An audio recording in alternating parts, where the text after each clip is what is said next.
Sound. Sweet.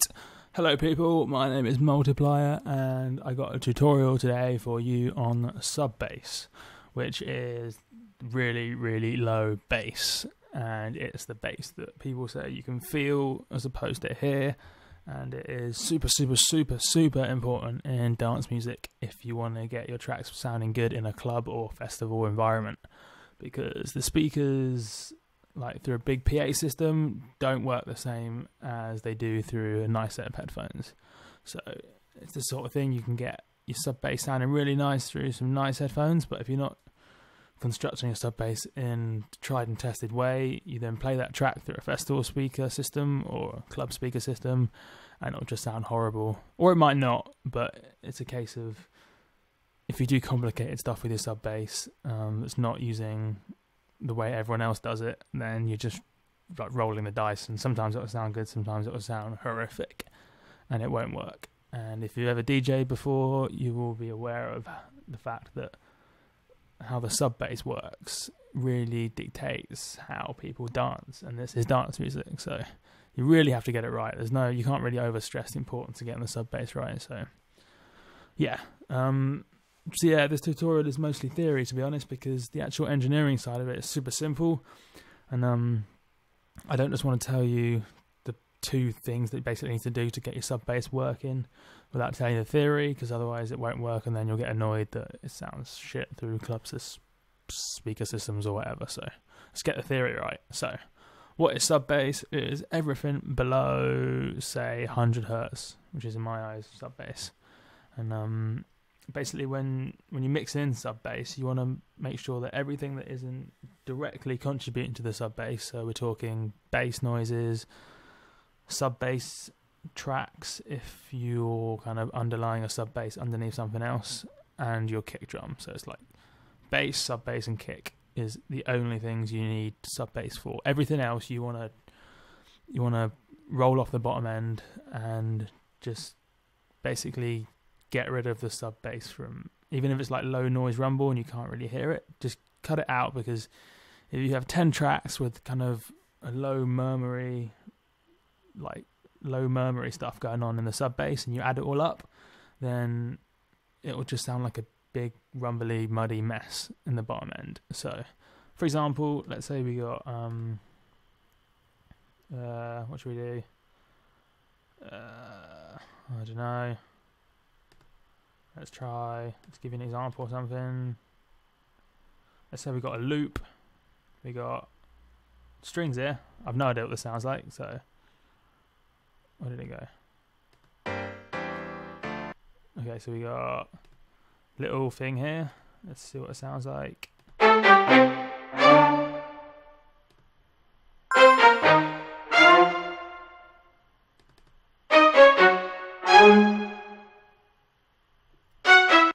Cool. So yeah, this will illustrate it well. So we got just a little bit of strings loops. Doesn't really matter what it is, but if you look, we got a spectrum analyzer up here, and everything to the left of this 100 is below 100 hertz, and that is your sub bass. So if you have a look, you'll see although there's not a lot going on over here, there is some stuff. So if we just play it again.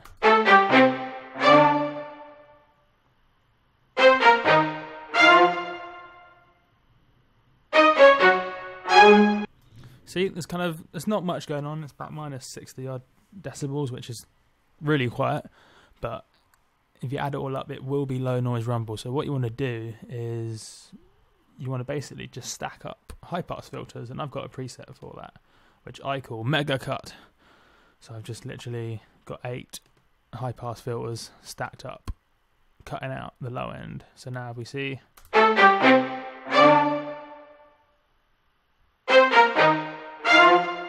it's down to like nearly minus 100 decibels, which is basically silence. So all these stacked up cuts out the bottom end, and it's a common producer thing. Most people do it. You basically want to get in the routine of every time you've got a track that isn't a kick or a sub bass or a bass line, just get your preset out, cut out the bottom end, because seriously, you don't need it. The bottom end does not contribute to the character or the sound or the point of virtually every track. So get in the routine of just cutting the bottom end out of everything that doesn't need it. And doesn't matter what DAW you use, doesn't matter what EQ plugins you like, they all do the same thing. Just get rid of that bottom end. Super important. That's why I'm keep repeating myself, because it's a beginner tip that I found really useful, and I still see some people who are still learning getting it majorly wrong, and then they're wondering why their mixes don't sound tight and all that kind of stuff. So that's one of the main sub bass tips. Another tip for sub bass is not really a tip, it's more of a must do, is you must have your bass in mono. That is just super important. You need the bass in the center. And although some people will tell you there's a reason for it, as far as like mastering goes, the only mastering difference is back in the olden days you needed your bass in mono, because when you were cutting to vinyl it made it a lot easier. But ignoring that, you want your bass in mono now, because when you're using big speakers it makes the bass sound as strong as possible and consistent as possible, because a lot of club systems are in mono and the speakers aren't in the right and the listeners aren't in the exact right place. And basically, fuck the sciencey shit, just put your bass in mono. You need it in mono. So the easiest thing to do is to just, instead of coming up with a bass noise that has sub bass in it and then using like mid-side EQ to get the bass in mono, what a lot of people do is they have their bass noises or their kick noises and then they layer a sub bass underneath it. And the good thing with that is it's really easy to synthesize a sub bass noise in mono, because it's like the default. So for example, if you're ever in Ableton and you're wondering what's the easiest way to get a sub bass, what you do is you go to operator, although it basically works the same in any synth, and the default is a sine wave, and that's it. Like, sub bass is a sine wave, it's the simplest wave. So let's say, let's get a spectrum analyzer out so we can see what we're doing, and then you basically just move down the keyboard until, I'm not sure if you can hear that, but if you look in the spectrum analyzer, I'm bashing notes, and that is sub bass happening. So you basically just move down the keyboard until you see the notes you're playing come up in the sub bass region, which is around 50-60 odd hertz. So yeah, I'm a big fan of operator for sub bass, because the default is a sine wave, and that's all you want, a simple sine wave for sub bass. Really important, that's why I keep saying it. Sub bass is a simple sine wave. It's the easiest way to do it, and no matter what synth you have, guarantee you'll be able to come up with a sine wave noise. And then all you need to do is play with possibly the envelope, but even so, there's not much really to it. Yeah, and the chances are, if you do it really simply like me, like I've just got a new synth preset and that's just the default, it will be mono for you already. Wow, I got a text. Ignore that shit. So yeah, like a common thing to do is, let's say you got like a cool little electro bass line or whatever, or a synth line, and you want to layer like sub bass underneath it. The easiest thing to do is to get your MIDI clip that you wrote, say your synth line, and then you simply copy the MIDI clip into your operator or whatever other synth you have. Move it down into the octaves until you have it in the sub bass region, and then the MIDI clip will kind of follow the same notes as your synth line, so your sub bass will follow the same lines as your synth, and it all just works out really good. And then yeah, and then it's happy days. So what we've done so far is, should have probably structured this a bit, but whatever. Sub bass, really important, must be in mono. Make sure you cut out the sub bass frequencies from basically every other track that isn't kick, sub bass or bass. And then what you want to do is, if you want to put a sub bass in, it's just a simple sine wave, that's it.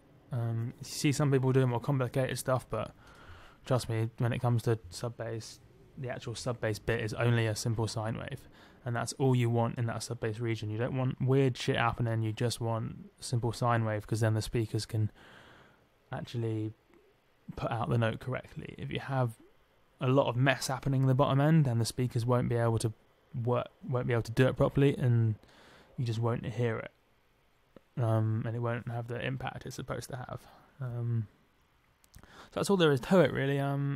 I guess the only other thing to mention is how loud do you want your sub bass. Well, that's really a case of how loud do you want your sub bass. There's some people will tell you there's a right level, but there isn't a right level. It depends what you want to do with it. If you've got a big dubstep track that you want to melt faces, shut up, phone.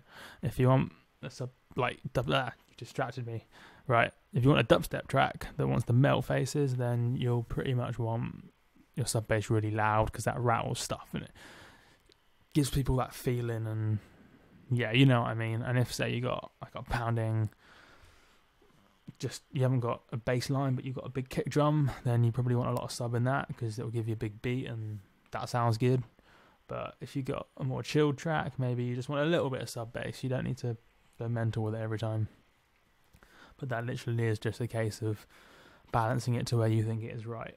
And when it comes to setting the levels, despite what a lot of people say, I normally set it kind of by eye, at least to give me a ballpark.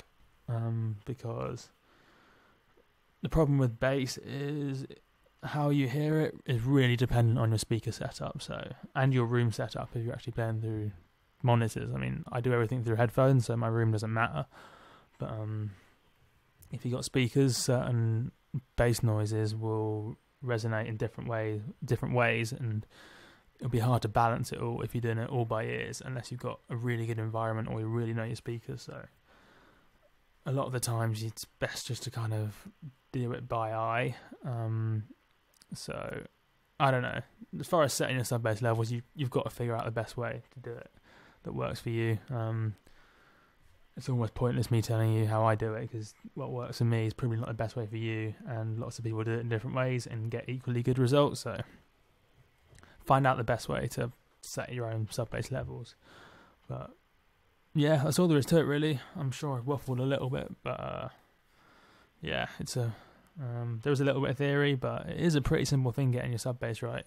But you do need to do it. So if you're new to producing and you haven't got it dialed, analyze some songs you like. That's an important bit. If you haven't actually started analyzing tracks you like and looking at them through a spectrum analyzer, or looking at the waveforms in Tractor with the coloured waveforms, I'm a big fan of that. If you're not analysing stuff you like, you'll find it quite difficult to pinpoint exactly what you need to be doing to be sounding the same way, because we're talking dance music here, and you want DJs playing your stuff, and even if you like it, if your track isn't at least in the same ballpark sound-wise as another track, DJs are going to have a hard time playing it, and then DJs aren't playing your tracks, which I'm sure you want them playing your stuff, otherwise why would you be watching this? So yeah, that's all there is to it. Let me know if there's anything I haven't explained properly, which is probably everything, but fuck it. Check me out on Facebook, SoundCloud, Twitter, all that kind of stuff. Links below. Giving away all sorts of free stuff on the Facebook page, and it's where you keep up to date with all my releases. I got quite a few in the pipeline now, going through various stages of distribution and mastering and signing shit off and all that kind of stuff. So yeah, man, I'm kind of running out of stuff to do tutorials on, but I'm going to continue doing them, because despite all the hate messages, I'm sure some of you like them, and I like doing them. So yeah, tell me what you want a tutorial on. Done a lot of massive ones, so maybe there's something else. Maybe ozone, maybe some mixing. I did a mixing one, but I was a bit shit, so yeah, I might do another mixing and mastering tutorial. Sweet. Yeah, have fun and get your sub bass working, so that when I hear your track in the club, it melts my face off and shit.